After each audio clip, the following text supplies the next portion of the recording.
વડોદરા મહાનગરપાલિકાની ટીમ આજે તમામ તામઝામ અને બાપોદ પોલીસ સ્ટેશનના 10 પોલીસ કર્મીઓ સાથે વાઘોડિયા રોડ પર કાર્યવાહી કરવા પહોંચી હતી, જ્યાં પાલિકા દ્વારા રંગવાટિકામાં આવેલા ગેરકાયદે ઢોરવાડા તોડવા માટે કાર્યવાહી હાથ ધરી હતી।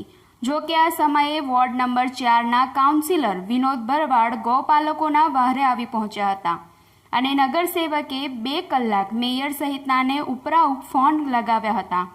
જો કે અધિકારીઓ માનવા જ તૈયાર ન હતા, જેથી કલાકોની જહેમત બાદ પાલિકા દ્વારા એક ગાય અને એક વાછરડીને કબજે કરીને સંતોષ માન્યો હતો।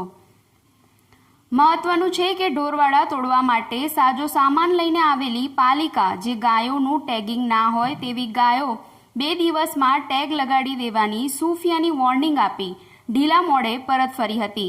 નોંધનીય છે કે નગરસેવકને પણ આ મેટરનો ઉકેલ લાવવામાં લોખંડના ચણા ચબાવવા પડ્યા હતા। ત્યારે સાંભળો કાઉન્સિલર અને પાલિકાના અધિકારી શું કહે છે। મહાનગરપાલિકા દ્વારા વડોદરા શહેરની અંદર જે ઢોરવાડા છે એના માટેની ટીમ અહીંયા દબાણ શાખાની આવી હતી।